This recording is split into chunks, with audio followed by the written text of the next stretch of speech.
Alors donc là, en 2018, j'ai eu toute une succession de catégories de chimiothérapie, trois, pour essayer, tenter de me ramener vers l'autogreffe. Et à l'issue de la troisième, à l'automne 2018, il n'y a plus d'option thérapeutique classique, on va dire.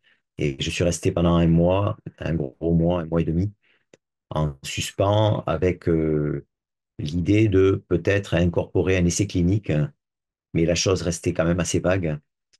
Et puis, au début du mois de novembre de l'année 2018, le professeur qui s'occupait de moi m'a posé, en fait, en consultation, d'essayer d'intégrer l'essai clinique qui démarrait à Lyon par les carticelles. Et donc, je vais à Lyon et le professeur qui m'a reçu a examiné ma situation, mon dossier complètement. Et ça a été assez rapide, hein. À l'occasion de cette première consultation, on m'a dit que je rentrais dans le cadre. Donc, on m'a fait signer un protocole de recherche, me laisser le temps de le faire, mais moi, j'ai sauté sur l'occasion, on va dire, et j'ai accepté d'emblée de participer au projet par les carticelles. Alors, je connaissais un petit peu, j'avais entendu parler l'été précédent, en 2018, comme ma deuxième ligne de chimiothérapie là, pour attaquer le lymphome B et m'amener à l'autogreffe ne fonctionnait pas. J'avais déjà appelé le service d'hématologie de Lyon, où je savais que l'essai clinique avait... non, je savais qu'ils faisaient les carticelles pour d'autres maladies, que les carticelles existaient donc.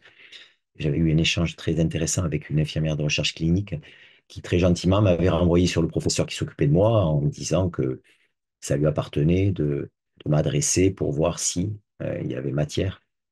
Voilà, et c'est ce qui s'est passé donc 6 mois plus tard.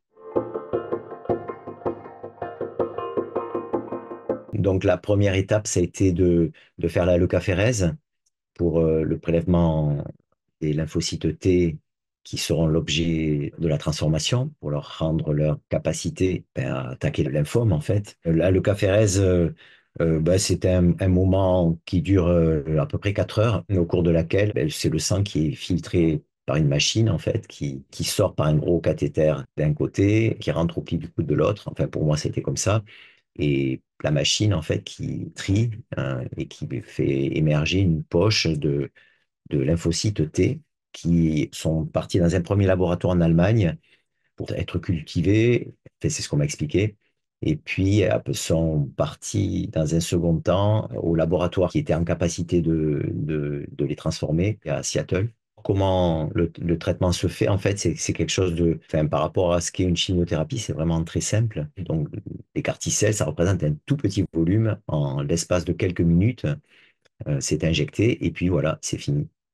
Donc, ça, c'était le traitement. Et quand j'avais signé le protocole de recherche, en fait, on vous annonce que vous allez probablement, en fonction du stade de votre maladie, risquer le choc.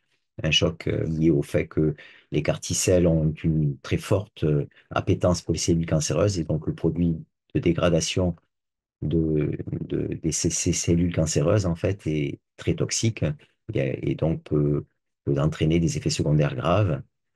Et puis aussi, on vous annonce que potentiellement, il peut y avoir des effets sur le système nerveux, sur le cerveau, en fait. Et donc, par exemple, le professeur s'est adressé à mon épouse au moment de la proposition du traitement, en disant qu'il était possible qu'au 15e jour, je perde la mémoire et que je ne sois pas en capacité de reconnaître ma femme.